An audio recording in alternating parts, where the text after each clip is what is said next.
안녕하세요. 양승용입니다. 저는 구독이나 팔로우 중심의 온라인 사회적 관계 확산이 청소년의 사회적 관계 약화와 은둔형 외톨이 문제에 미치는 영향이라는 주제로 말씀드리겠습니다. 최근 뉴스에 여러 끔찍한 사회적 사건 사고에 은둔형 외톨이 문제가 자주 같이 언급되고 있습니다. 2022년 작년 서울시의 첫 실태조사에 따르면 서울시에만 12만 9천 명의 은둔형 청년이 있다고 합니다. 비율로 보면 무려 5%의 청년들이 문제를 겪고 있다고 합니다. 저는 이 실태조사를 보며 한 가지 의문이 들었습니다. 분명 과거의 청년들도 그 시대에 따른 많은 스트레스와 좌절이 있었을 수 있는데 과거에 비해 왜 요즘 이 은둔형 외톨이의 수가 급격히 증가했을까라는 의문입니다. 오늘날 청년들의 치열한 경쟁과 좌절이 은둔형 외톨이의 증가를 다 설명할 수 있을까라는 의문이 들었습니다. 우리 인간의 역사가 척박한 환경과 고난을 극복해온 과정인 것처럼 단순히 오늘날 청년들에게 주어진 스트레스와 좌절의 고난이 많아진 것 말고 그것을 극복하는 과정에서도 문제가 있지는 않을까라는 생각을 하게 되었습니다. 좌절의 순간이 있을 때는 물론 스스로 그것을 극복하려는 의지가 중요할 것입니다. 하지만 완전히 사회적으로 독립하지 못한 청소년과 청년들은 주변으로부터 좌절을 극복할 수 있는 지지와 응원의 에너지를 얻을 수 있어야 합니다. 그러나 현실은 점점 그와는 반대 방향으로 가는 것 같습니다. 여러 기관들의 조사에 따르면 청소년의 온라인 미디어 사용 시간은 최근 5년 사이 3배 가까이 증가했고 스마트폰 과의전 청소년 수가 무려 23만 명이라고 합니다. 그리고 가족과의 생활 시간이 지속적으로 짧아지고 있다고 합니다. 좌절하는 청소년들의 주변으로부터 지지와 응원을 받을 수 있는 사회적 관계가 심지어 가족과의 관계조차도 약해지고 있습니다. 저는 문제를 조금 더 깊이 들여다보고 싶었습니다.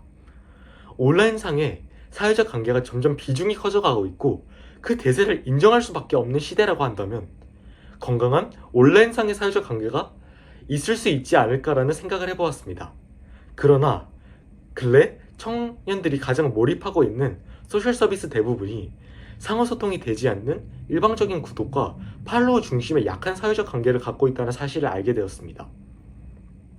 그래서 저는 이런 가설을 세워보았습니다.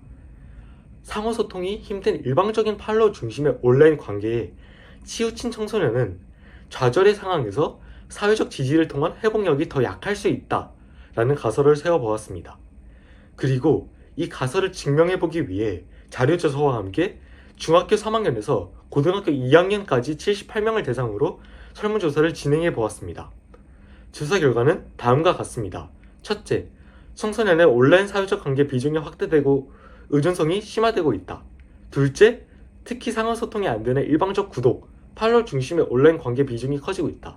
셋째, 그러나 상호소통이 안 되는 팔로우 중심의 온라인 관계는 청소년들의 좌절의 시기에 사회적 위안을 주기 힘든 사회적 관계이다. 마지막으로 따라서 오늘날의 좌절을 겪고 있는 청소년들의 실패 회복력이 더 약해졌다입니다. 요약하면 오늘날의 청년들은 점점 온라인에서의 사회적 관계 비중이 훨씬 커지고 있는데 그 온라인에서의 사회적 관계가 상호소통과 좌절의 시기에 위안과 응원을 줄 수 있는 관계가 아니다. 그래서 청년들의 실패의 시기에 주변의 도움과 응원을 다시 일어설 수 있는 회복력이 약해졌다가 결론이었습니다. 이번 대회에 참여하면서 짧은 시간에 간단한 조사이다 보니 다소 부분적인 비약이 있었지만 더 깊은 조사를 해보고 싶을 만큼 중요한 심각한 문제라는 것을 알게 되었습니다. 저의 설문조사에서의 마지막 두 문항 결과를 알려드리면서 마무리를 하려고 합니다. 첫 번째는 나의 진짜 모습을 보여줄 수 있는 대상은 누구인가요? 힘들 때 위안을 받을 수 있을 것 같은 대상은 누구인가요? 에서 결과는 역시 이변은 없이 바로 부모님이었습니다. 그리고 두 번째 문항으로는 내가 은둔형 외톨이가 되었다고 상상했을 때 나를 집 밖으로 못 나가게 막는 가장 큰 이유는 무엇인가 에서 1위가 따가운 주변 시선이었습니다. 이 두 가지 결과로부터 저는 결국 은둔형 외톨이 문제가 나약한 한 개인의 문제가 아니라 따뜻한 위로와 응원을 주지 못한 우리 사회 모두의 책임일 수 있다는 생각이 들었습니다. 방 안에 고립된 청년들이 다시 밖으로 나올 수 있도록 방으로 들어가려고 하는 새로운 외톨이가 생기지 않도록 하는 중요한 단서는 우리에게 있는 것 같습니다. 바로 따뜻한 지지와 응원입니다. 경청해주셔서 감사합니다.